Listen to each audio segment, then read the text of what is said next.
Hi everyone, welcome back to my channel. I hope you've all been having a lovely week. Mine has been interesting. I have hurt my wrist. So it's not broken, which is great, but they're not entirely sure what's wrong with it. So I have some more tests that I need to do to find out what's happening, but it's been difficult to try and do things with my left hand instead of my right hand, so that's been fun. For those of you who are new here, my name is Bethany Vigin, and every week I do an episode called Toxic Tuesday where I talk about a toxic plant that you may have in your backyard. And for today's episode we're looking at Convallaria majalis. Convallaria majalis is more commonly known as Lily of the Valley, but it does also go by Maybelle's, Mary's Tears, Our Lady's Tears, Glovewort and Apollinaris.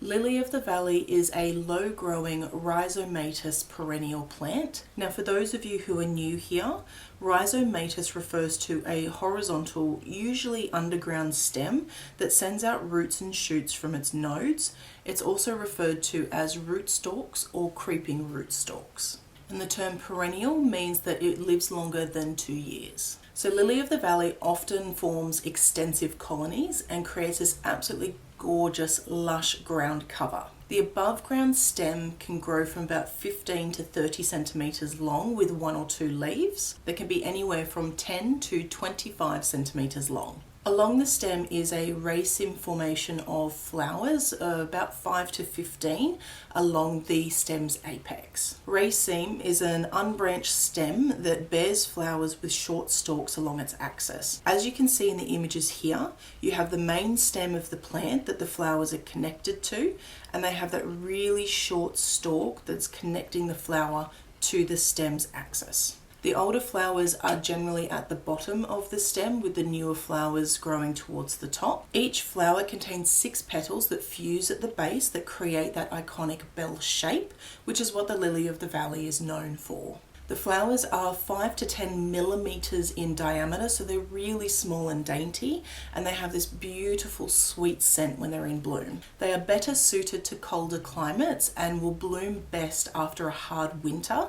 That hard winter though, once it hits spring, they only bloom for a maximum of 4 weeks. Lily of the Valley also produces fruit. It has these orangey red berries that are produced after the flower has bloomed, and they're generally 5 to 7 millimeters in diameter. Each of these berries contain a few whitish brownish seeds that when dried actually turn into this clear translucent bead that's about 1 to 3 millimeters in width.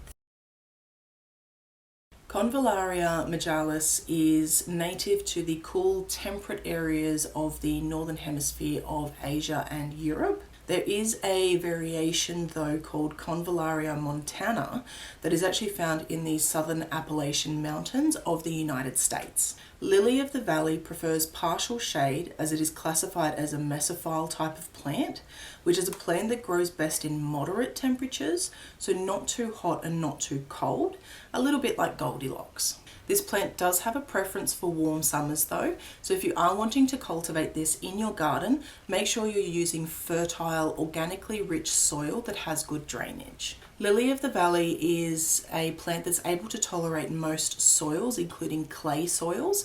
Just make sure that it is moist and that it doesn't dry out, because dry conditions will restrict its growth. Convallaria majalis has 38 different types of cardiac glycosides. Now I did touch on cardiac glycosides in my Desert Rose video, which if you haven't watched, go and watch it after this one. But cardiac glycosides are organic compounds that affect the cardiovascular, neurological and gastrointestinal systems. Now obviously these components present a reason for concern, especially with the cardiovascular system, as that's directly affecting your heart. These glycosides are found throughout the entirety of the plant, that's including the roots, the leaves, the flowers and the berries, and they are toxic to both humans and animals. Common symptoms of toxicity include abdominal pain, nausea, vomiting and irregular heartbeat. Other symptoms can include visual disturbances, electrolyte imbalances, low blood pressure, slow heartbeat, lethargy and dizziness. There are a few myths and some symbolisms that are related to Lily of the Valley. In many cultures, it actually does symbolize chastity, purity of love, humility, and sweetness, which is generally why it's actually quite a favorite when it comes to bridal bouquets. This includes the bridal bouquets of Kate Middleton when she married Prince William, and also Princess Grace of Monaco when she married Prince Rainier III. In biblical stories, it's believed that Lily of the Valley came to life when Mary, the mother of Jesus, cried at his crucifixion. So it's believed to have sprouted from where her tears had fallen to the earth, which is why it's commonly referred to as Our Lady's Tears or Mary's Tears. Convallaria majalis is actually the national flower of Yugoslavia, and it actually became the national flower of Finland as well in 1967. At the turn of the 20th century, there was a tradition that started in France. So on the 1st of May, which is International Labour Day, which they call La Fête du Muguet, labour organisers and private persons would sell Lily of the Valley without sales tax for that day only to celebrate the start of spring. Lily of the Valley is so well loved and such a favourite flower to so many people. One person in particular was the famous French fashion designer Christian Dior. He loved the scent of the flowers so much that the Dior firm actually created a fragrance in 1956, the year before he died, that actually simulated the lily of the flower scent so it could be worn. This fragrance, which is called Diorissimo, was designed by French master perfumer Edmond Rudnitska and is considered a classic, although it has been reformulated since its initial production. Other perfumes that imitate Lily of the Valley or were based off it include French perfumer and chemist Henry Roberts, who created Muguet du Bois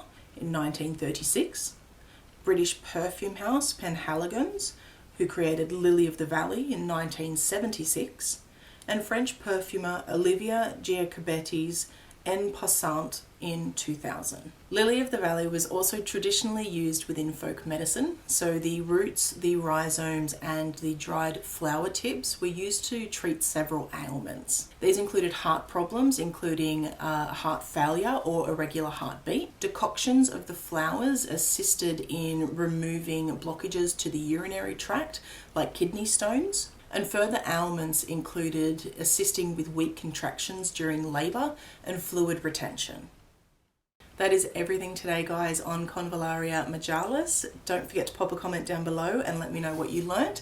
And while you're there, don't forget to like and subscribe. It really helps me out. If you'd like to move this over to another social media to discuss it further, I am on Twitter.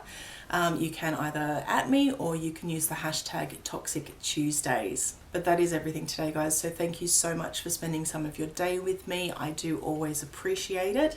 I hope you all have a lovely week, and I will see you next week for a new episode of Toxic Tuesday. Stay safe, guys, and keep on learning. Bye.